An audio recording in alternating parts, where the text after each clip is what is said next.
بسم اللہ الرحمن الرحیم۔ السلام علیکم ورحمۃ اللہ وبرکاتہ۔ ملک شام کا ایک یہودی ایس مکہ سے کچھ فاصلے پر رہتا تھا۔ وہ جب بھی کسی کام سے مکہ آتا، وہاں کے لوگوں سے ملتا تو ان سے کہتا، بہت قریب کے زمانے میں تمہارے درمیان ایک بچہ پیدا ہوگا، سارا عرب اس کے راستے پر چلے گا، اس کے سامنے ذلیل اور پست ہو جائے گا، وہ عجم اور اس کے شہروں کا بھی مالک ہو جائے گا۔ یہی اس کا زمانہ ہے۔ جو اس کی نبوت کے زمانے کو پائے گا، اس کی پیروی کرے گا، وہ اپنے مقصد میں کامیاب ہوگا۔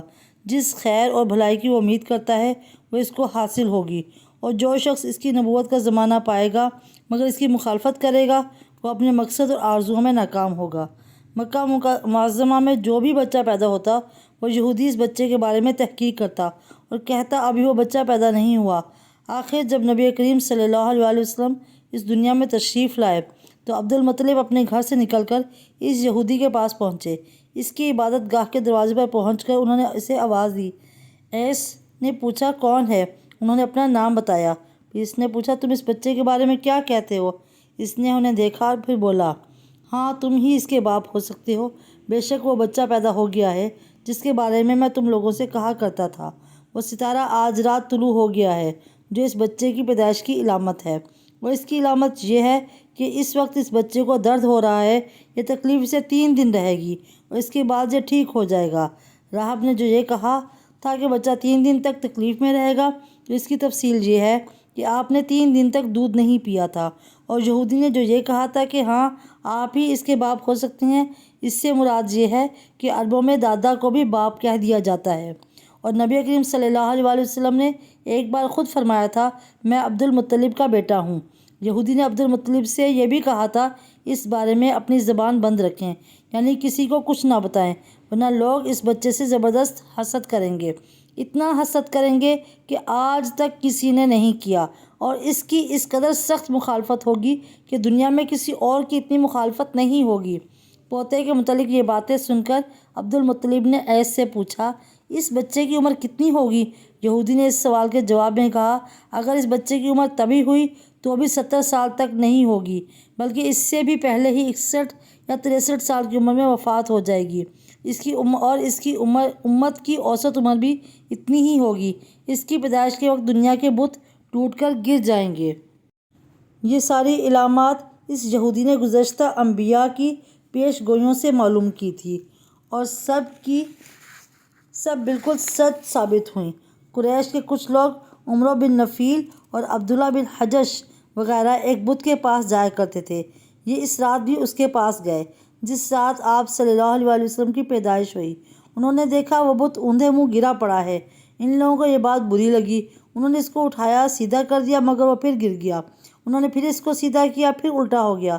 ان لوگوں کو بہت حیرت ہوئی، یہ بات بہت عجیب لگی۔ تب اس بت سے آواز نکلی، یہ ایک ایسے بچے کی پیدائش کی خبر ہے جس کے نور سے مشرق اور مغرب میں زمین کے تمام گوشے منور ہو گئے ہیں۔ بت سے نکلنے والی آواز نے انہیں اور زیادہ حیرت زدہ کر دیا۔ اس کے علاوہ ایک واقعہ یہ پیش آیا کہ ایران کے شہنشاہ کسریٰ نوشیروان کا محل ہلنے لگا اور اس میں شگاف پڑ گئے۔ نوشیروان کا یہ محل نہایت مضبوط تھا، بڑے بڑے پتھروں اور چونے سے تعمیر کیا گیا تھا۔ اس واقعے سے پوری سلطنت میں دہشت پھیل گئی۔ شگاف پڑنے سے خوفناک آواز بھی نکلی تھی۔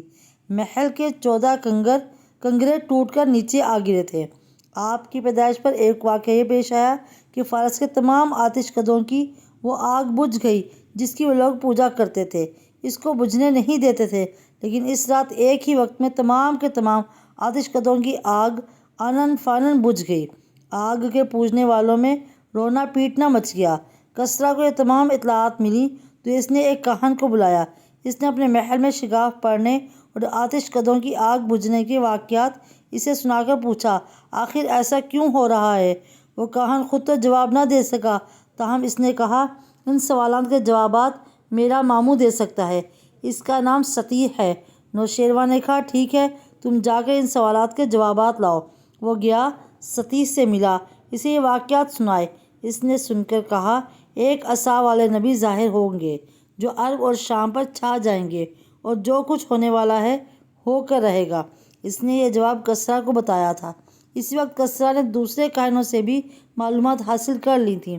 چنانچہ یہ سن کر اس نے کہا تب پھر ابھی وہ وقت آنے میں دیر ہے، یعنی ان کا غلبہ میرے بعد ہوگا۔ پیدائش کے 7ویں دن عبد المطلب نے آپ کا عقیقہ کیا اور نام محمد رکھا۔ سبحان اللہ، عربوں میں اس سے پہلے یہ نام کسی کا نہیں رکھا گیا تھا۔ قریش کو یہ نام عجیب سا لگا، چنانچہ کچھ لوگوں نے عبد المطلب سے کہا اے عبد المطلب، کیا وجہ ہے کہ تم نے اس بچے کا نام اس کے باپ دادا کے نام پر نہیں رکھا بلکہ محمد رکھا ہے، اور یہ نام نہ تمہارے باپ دادا میں سے کسی کا ہے نہ تمہاری قوم میں سے کسی کا ہے۔ عبد المطلب نے جواب دیا میری تمنا ہے کہ آسمانوں میں اللہ تعالیٰ اس بچے کی تعریف فرمائے اور زمین پر لوگ اس کی تعریف کریں۔ محمد کے معنی ہے جس کی بہت زیادہ تعریف کی جائے۔ اسی طرح والدہ کی طرف سے آپ کا نام احمد رکھا گیا۔ احمد نام بھی اس سے پہلے کسی کا نہیں رکھا گیا تھا۔ مطلب یہ کہ ان دونوں ناموں کی اللہ تعالیٰ نے حفاظت کی اور کوئی بھی یہ نام نہ رکھ سکا۔ احمد کا مطلب ہے سب سے زیادہ تعریف کرنے والا۔ علامہ سہیلی نے لکھا ہے کہ آپ احمد پہلے ہیں اور محمد بعد میں، یعنی آپ کی تعریف دوسروں نے بعد میں کی ہے۔ اس سے پہلے آپ کی شان یہ ہے کہ آپ اللہ تعالیٰ کی سب سے زیادہ حمد و ثنا کرنے والے ہیں۔ پرانی کتابوں میں آپ کا نام احمد ذکر کیا گیا ہے۔ اپنی والدہ کے بعد آپ نے سب سے پہلے صوبیہ کا دودھ پیا۔ صوبیہ نبی کریم صلی اللہ علیہ وسلم کے چچا ابو لہب کی باندی تھیں۔